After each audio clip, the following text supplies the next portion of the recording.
ጤና ይስጥልኝ ክቡራትና ክቡራን የዩቲዩብ ቻናል ቤተሰቦች የመካከለኛው ምስራቅ ቀጠና ውጊያ አሁንም ተባብሶ ቀጥሏል። በርከት ያሉ ፈጣን በጉዳዩ ዙሪያ የሚያጠነጥኑ መረጃዎች ዩቲዩብ ላይ በየሰዓታቱ ልዩነት ሲጫኑ ቀድሞ ለእናንተ ማስታወቂያ መልእክት ወይም ኖቲፊኬሽን እንዲደርሷችሁ የዩቲዩብ ቻናሌን ሰብስክራይብ በማድረግ የደወል ምልክቷን መጫን አትዘንጉ። ወደ መረጃዎቹ አልፋለሁ። የመካከለኛው ምስራቅ ውጊያ አሁንም ተባብሶ ቀጥሏል። የእስራኤሉ ጠቅላይ ሚኒስትር ቤንያሚን ኔታንያሁ ከደቂቃዎች በፊት በሰጡት መግለጫ የኢራን የጦር አመራሮች ከሀገር ሊሸሹ ነው፣ የመጣ ያለውን እሳት ስላወቁት ነው ከሀገር የሸሹት ብለዋል። ከዚህ በኋላም እጅግ አውዳሚ ጥቃት ሊጀመር ነው ብለዋል ኔታንያሁ በሰጡት ማስጠንቀቂያ። በሌላ በኩል የእስራኤል መከላከያ ሚኒስትር አይዲኤፍ ደግሞ ከባዱ ጊዜ ከባዱ ጥቃትም እየመጣ ነው በማለት ገልጾ ለመላው ኢራናውያን በሚል በኢራን የፋርስ ቋንቋ ባሰራጨው መልእክት እንዳለው ኢራናውያን በሙሉ ከጦርነት ቀጠናዎች እንዲርቁ ቴህራን አካባቢ ካሉ ወታደራዊ ተቋማት በፍጥነት ራሳቸውን እንዲያርቁ እንመክራለን። ከባድ ጥቃት አሁን እየመጣ ነው ብለዋል። በሌላ በኩል ኢራን እጄን አጣጥፌ አልቀመጥም፣ ከትናንት በስቲያው የትናንቱ ጥቃት እንደባሰ ሁሉ የዛሬው ደግሞ የዛኑ ያህል እጥፍ ድርብ ይሆናል ብለዋል። ኢራን ሌሊቱን በእስራኤል ውስጥ ያደረሰችው ውድመት አሁንም ረፋዱን በመገናኛ ብዙሃን እየታየ ይገኛል። ከፍተኛ ውድመትም በእስራኤል ላይ እንደደረሰም ተመልክቷል። ጉዳዩን አስመልክቶ የኢራን መንግስት ያወጣውን ዘገባ የማስደምጣችሁ ይሆናል። በጉዳዩ ዙሪያ ደግሞ እንዲሁ የአሜሪካው ፕሬዝዳንት ዶናልድ ትራምፕ መግለጫ ሰጥተዋል። ትራምፕ ስለዚህ ግጭት ከሰዓታት በፊት ምን አሉ ታደምጡታላችሁ። በሌላ በኩል የአሜሪካ ምክር ቤት ህግ አውጪዎችም ለትራምፕ ማስጠንቀቂያ ሰጥተዋል። በዚህ ግጭት አሜሪካ መግባት የለባትም፣ የአሜሪካ አንድም ወታደር ቢሆን ለእስራኤል ተብሎ መውደቅ የለበትም የሚል ደብዳቤ በግልጽ ጽፈው ማስገባታቸው ተነግሯል። ህግ አውጪዎቹ በማህበራዊ ሚዲያ ሀሳባቸውንም እያንሸራሸሩ ይገኛሉ። ግጭቱ በቀጠናው ላይ ተባብሶ ቀጥሏል። አንዱን እየጎዳ ነው። የሁለቱም ሀገራት መገናኛ ብዙሃን ራሳቸውን የሚደግፉ መግለጫዎችን በማሰራጨት ላይ ናቸው። አሁን የተሰሙ መረጃዎችን እንሆ በዝርዝር ላስደምጣችሁ፣ አብረን እንከታተለው። ሰበር ዜና። በእስራኤልና በኢራን መካከል ያለው ውጊያ አሁንም ተባብሶ እየቀጠለ ሲሆን ሁለቱም የአየር ጥቃቱን በየሰዓታቱ ልዩነት አጧጡፈውታል። ይህ ዘገባ በተጠናከረበት ሰዓት በኢራን የተለያዩ ከተሞች አሁንም የእስራኤል የአየር ጥቃት የደረሰ ሲሆን እስራኤሉ ጠቅላይ ሚኒስትር ቤንያሚን ኔታንያሁ ዛሬ ረፋዱን በሰጡት መግለጫ ቃል በቃል እንደተናገሩት በርካታ የኢራን የጦር አመራሮች ኢራንን ለቀው ለመውጣት እየተዘጋጁ እንደሆነ ጥብቅ መረጃ ደርሶኛል ያሉት ቤንያሚን ኔታንያሁ የኢራን የጦር አመራሮችን ለመሸሽ የወሰኑትን ውሳኔ የሚደነቅ ነው፣ የሚመጣውን ስለሚያውቁት ነው እየሸሹ ያሉት፣ እሳቱ አይቆምም ብለዋል ኔታንያሁ ዛሬ ረፋዱን በሰጡት መግለጫ። እስራኤል ቀጥሎ ስለምታደርገው ጥቃት ፍንጭ የሰጡት ቤንያሚን ኔታንያሁ ከሰዓታት በኋላ ከባድ ጥቃት ሊኖር እንደሚችል አመልክተዋል። በሌላ በኩል የእስራኤል ጦር አይዲኤፍ ለኢራናውያን ጥብቅ ማስጠንቀቂያ ሲል ማስጠንቀቂያ የሰጠ ሲሆን እስራኤል ጦር በዚህ የማስጠንቀቂያ መግለጫውም አስከፊው ጊዜ እየመጣ ስለሆነ ሁላችሁም ኢራናውያን ከወታደራዊ ቀጠናዎች ራሳችሁን አርቁ በማለት ገልጿል። በፋርስ ቋንቋ ለኢራናውያን በሰጠው ማስጠንቀቂያ ይፋ ያደረገው የእስራኤል መከላከያ ሚኒስትር አይዲኤፍ መካከለኛው ምስራቅ ከትናንቱ ዛሬ ቀውሱ እየከፋ ሊሄድ እንደሚችል የሚያሳይ መልእክት ነው ብለዋል። ኢራንም በበኩሏ እጄን አጣጥፌ አልቀመጥም፣ ምላሹኑ ወዲያው በሰከንድ ውስጥ እሰጣለሁ ብላለች። የጦር መሳሪያ ማምረቻ ፋብሪካዎችና ድጋፍ ሰጪ ተቋማት አካባቢ ዜጎች መውጣት እንዳለባቸው የእስራኤል መከላከያ ኃይል ሲናገር ተጨማሪ መግለጫም ከእስራኤል ከመሰጠቱ በፊት ወደ አካባቢው ኢራናውያን እንዳይመለሱ የጦር ማከማቻዎችን እንዲሁም የሲቪል መሰረተ ልማቶች ውጪ ያሉ ቦታዎች ላይ ኢራናውያን እንዳትታዩ የከፋ ጥቃት ከዚህ በኋላ ሊጀመር ነው ብለዋል። በእነዚህ መሰረተ ልማቶች ተገኛችሁ ማለት ህይወታችሁን አደጋ ውስጥ ትከታላችሁ ማለት ነው ሲል የእስራኤል መከላከያ ኃይል አይዲኤፍ በማህበራዊ ትስስር ገጹ ባወጣው በፋርስ ቋንቋም ባዘጋጀው ጽሑፍ ላይ ገልጿል። የኢራን አብዮታዊ ዘብ IRGS በእስራኤል ላይ ከባድ አጸፋ ምላሽ እንደሚሰጥ የገለጸ ሲሆን ከትናንት በስቲያው የትናንቱ እንደባሰ ሁሉ የዛሬው ደግሞ የአጸፋ ጥቃቴ እጅግ የከፋ ነው ብሏል። የኢራን መንግስት ባወጣው መግለጫ ዛሬ ከረፋዱ ጀምሮ በተለይም የእስራኤል መገናኛ ብዙሃን ከእስራኤል በምስል አስደግፈው ያሰራጩት እንዳለው መረጃ ከሆነ ትናንትና ምሽት ለቁጥር በሚያዳግቱ እጅግ በርካታ ሚሳኤሎችን ያስወነጨፈችው ኢራን በእስራኤል ውስጥ ከፍተኛ ጉዳት አድርሳለችም ተብሏል። የእስራኤል የአደጋ ጊዜ አገልግሎት በጥቃቱ ቢያንስ እስካሁን ከፍርስራሹ ስር የወጡ 10 ሰዎች መገደላቸው ሲረጋገጥ በመቶዎች የሚቆጠሩ ሰዎች ደግሞ መቁሰላቸውን አሳውቋል። ከጥቂት ቀናት በፊት በመንግስታቱ ድርጅት የኢራን አምባሳደር በእስራኤል ጥቃት 78 ሰዎች መገደላቸው መሆናቸውን ተናግረው ነበር። ትናንትና ደግሞ የኢራን ብሔራዊ ቴሌቪዥን ጣቢያ ምሽቱን በቴሄራን በአንድ የመኖሪያ አፓርትመንት ላይ እስራኤል ባደረሰችው ጥቃት 20 ህጻናትን ጨምሮ 60 ንጹሃን ዜጎች መገደላቸውን ዘግቧል። የኢራን ነዳጅ ሚኒስትር በዋና ከተማዋ የሚገኘው የሳህራን ነዳጅ ማከማቻ በእስራኤል ጥቃት መመታቱንና መውደሙን አረጋግጧል። የኢራን የነዳጅ ማቀነባበሪያው በጥቃቱ የእሳት አደጋ ቢከሰትበትም አሁን በስራ ላይ መሆኑን ተዘግቧል። ይህ በዚህ እንዳለ የአሜሪካው ፕሬዝዳንት ዶናልድ ትራምፕ ኢራንና እስራኤል በቀላሉ ስምምነት ላይ እንዲደርሱና ጦርነቱ ዛሬ እንዲያቆም ማድረግ ይቻላል ሲሉ ተናገሩ። ፕሬዝዳንት ዶናልድ ትራምፕ በእስራኤልና በኢራን መካከል የተፈጠረው ግጭት አሜሪካ አለመግባቷን በይፋ ተናግረው ትራምፕ በትሩዝ ሶሻል የማህበራዊ ሚዲያ ገጻቸው ላይ ዩናይትድ ስቴትስ ዛሬ ምሽት በኢራን ላይ ከደረሰው ጥቃት ጋር ምንም አይነት ግንኙነት አልነበራትም አይኖራትም ብለዋል። ኢራን ከዚህ ቀደም አሜሪካና አጋሮቿ የኢራንን የአጸፋ ጥቃት እንድታከሽፍ እስራኤልን እንዳይረዱ አስጠንቅቀዋል።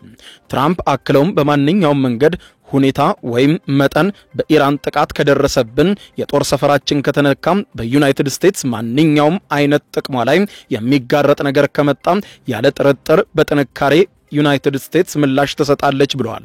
ሆኖም ግን ካልተነካን በዚህ ግጭት ላይ በቀጥታ አንሳተፍም ብለዋል የዩናይትድ ስቴትሱ ፕሬዝዳንት ዶናልድ ትራምፕ። ሆኖም ኢራንና እስራኤል በቀላሉ ስምምነት ላይ እንዲደርሱ ማድረግና ይህንን ደም አፋሳሽ ግጭት ግን ማቆም እንችላለን ሲሉ ቃል በቃል ተናግረዋል። ይህ በዚህ እንዳለ እስራኤል ባለፈው ምሽት በኢራን የኒውክሌር ተቋማትና ሳይንቲስቶች እንዲሁም ቁልፍ ወታደራዊ አመራሮች ላይ ያነጣጠረ ጥቃት ማድረሷን ተከትሎ ኢራንም ራሷን ለመከላከል በሚል ተወስደው የአጸፋ እርምጃ መሃል ወደ ለየለት ውጊያ መገባቱን ተከትሎ በአሜሪካ ሕግ አውጪዎችም ዘንድ ጉዳዩ በከፍተኛ ሁኔታ የተለያዩ ሐሳቦችን እያስከተለ ነው።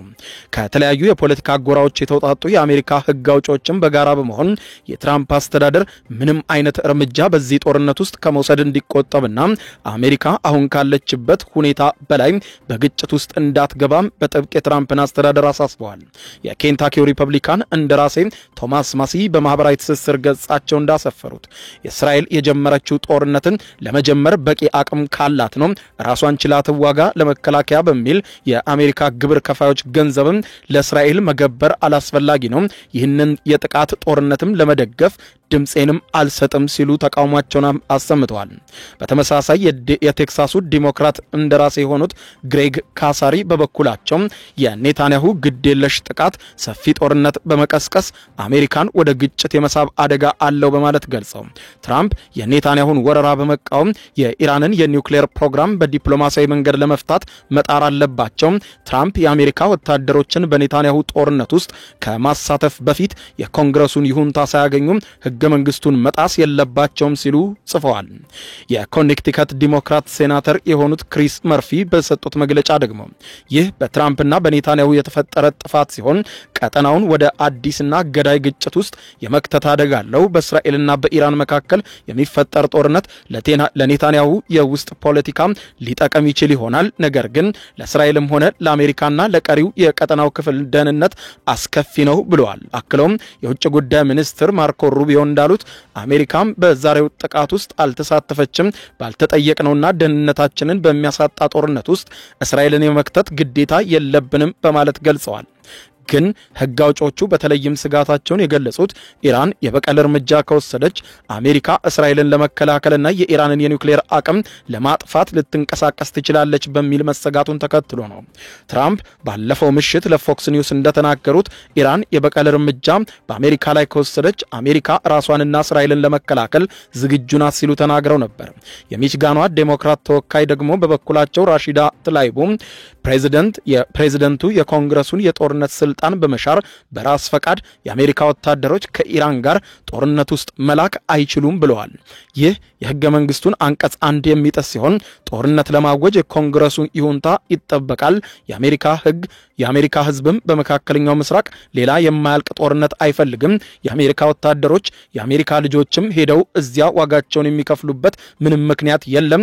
ይህንን ህይወት የሚቀጥፍና የአሜሪካ ቤተሰቦችን ሊነካ የሚችል አንድም ነገር መከሰት የለበትም ብለዋል። አንድም የአሜሪካ ወታደር ቢሆን በእስራኤል ጉዳይ መሞት የለበትም ብለዋል። የኬንታኪው ሪፐብሊካን ሴናተር ራንድ ፖል በበኩላቸው የአሜሪካ የአሜሪካ ህዝብ የማያልቁ ጦርነቶችን ይቃወማል። በ2024 ለዶናልድ ትራምፕ ድምጽ ሲሰጥም ይህንኑ አሳይቶ ነበር። እስራኤል ከፊሊስጤም ጋር የጀመረችውን እሰጣ ገባ እቋጫለሁ ማለታቸውን ተከትሎ መላው አሜሪካውያን ሰላም ወዳድ ህዝብም የመረጣቸው ይህንኑ ተስፋ አድርጎ ነበር ብለዋል።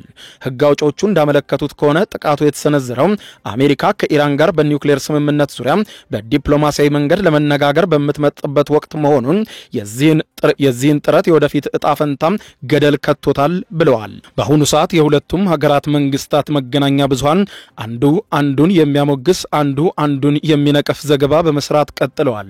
የእስራኤል መገናኛ ብዙሃን ከዚህ በኋላ ኢራን ፈራርሳለች አድቀናታል በማለት መገናኛ ብዙሃኑ ዘገባ ሲሰሩ፣ በሌላ በኩል የኢራን መገናኛ ብዙሃንም እስራኤል ላይ ከባድ ጉዳት አድርሰናል፣ እስራኤል እየደቀቀች ነው የሚል ዘገባ ማሰራጨታቸውን ቀጥለዋል። ወትሮም በጠላትነት በአይነ ቁራኛ የሚጠባበቁ የነበሩትና ሲበረታም በቀጥታና በተዘዋዋሪ ሲፋለሙ የኖሩት እስራኤልና ኢራን ካሳለፍነው ሐሙስ ሰኔ 5 ቀን 2017 ዓመተ ምህረት ሌሊት አንስቶ እስራኤል በከፈተችው ጦርነት ወደ ለየለት ውጊያ መግባታቸው ዓለምን ጭንቀት ውስጥ ከቷል ይላል ቢቢሲ። እስራኤልና ኢራን ለዘመናት ባላንጣ የሆኑ አገሮች ናቸው። በሁለቱ ሀገራት መካከል የቆየው ከፍተኛ የጠላትነት ስሜት በመካከለኛው ምስራቅ ሰላም እንዲርቅ ዋነኛ ምክንያት ሆኖ ቆይቷል ያለው የቢቢሲ ዘገባ ኢራን ከምድረ ገጽ እንድትጠፋ የምትሻት እስራኤል ትንሿ ሰይጣን ስትላት፣ አሜሪካን ደግሞ ትልቋ ሰይጣን በማለት ለሁለቱም ያላትን ተመሳሳይ አመለካከት ታንጸባርቃለች።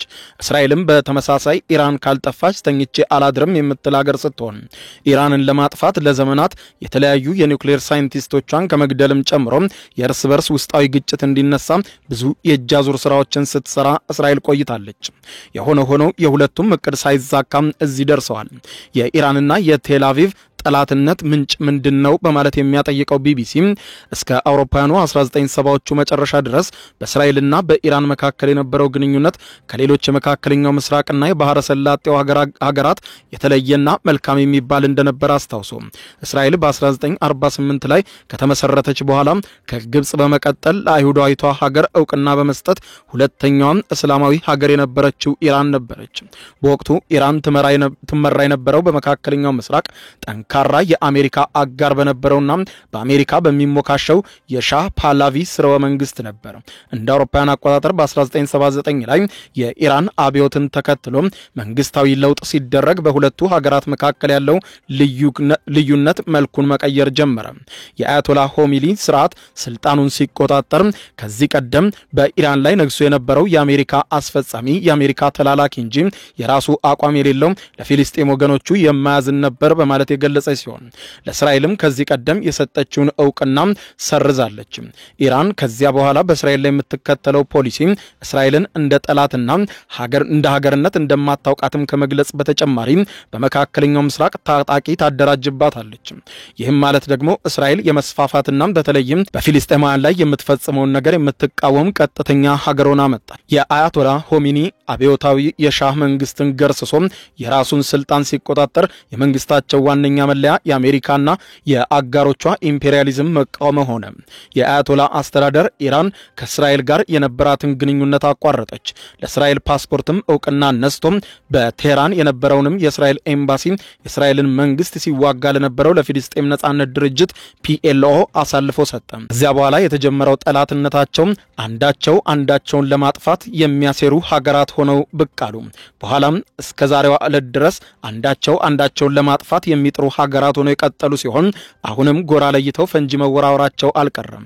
እስራኤል በአሜሪካ በእንግሊዝና በሌሎችም አጋሮቿ ስትታገዝ እንዲሁ ኢራን ደግሞ ለብቻዋ አልፎ አልፎ በአጋሮቿ በነሩሲያ የምትደገፍ ሀገር ሆና ሁኔታውን አባብሰውት ቀጥለዋል።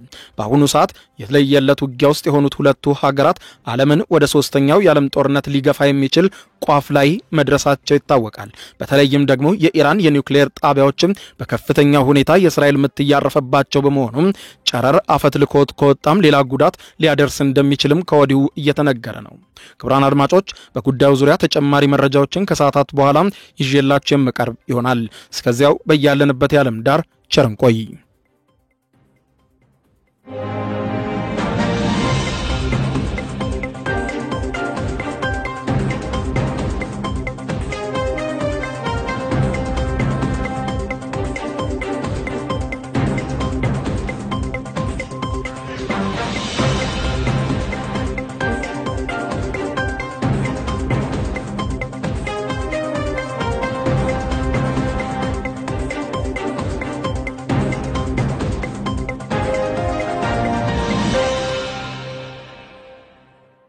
የዩቲዩብ የስኬት ሚስጥሮችን በዝርዝር የያዘው የአቤል ብርሃኑ የወይኗ ልጅ አዲስ መጽሐፍ በገበያ ላይ ዋለ። ዩቲዩብ ለመጀመር በአጭር ጊዜ ስኬትን ለመቀዳጀት አስበዋል? ዩቲዩብ ጀምረው ሚስጥሮቹ አልገባ ብለውታል? እንግዲያውስ አዲሱ በዩቲዩብ 2 የወርቅ 3 የብር ሽልማቶችን ያገኘው የአቤል ብርሃኑ የወይኗ ልጅ የዩቲዩብ ሚስጥሮች መጽሐፍ በዝርዝር ሁሉንም ያብራራሉታል። ዛሬውኑ ገዝተው ህልሞን እውን የሚያደርጉበትን የዩቲዩብ የስኬት መንገድ ይጀምሩ። በውጭ ሀገራት ለምትገኙ ከአማዞን ላይ ብታዙ በቀናት ውስጥ ደጁ ይደርሳል። የአማዞን ሊንኩን እዚህ ቪዲዮ ኮሜንት ላይ ያገኙታል። በሀገር ውስጥ ለምትገኙ በ0949 13 0000 ቴሌግራም ላይ ይዘዙ። ካሉበት ቦታ እናደርሳለን። የዩቲዩብ ሚስጥሮች ዘመኑ ጋር ተፈላጊ መጽሐፍ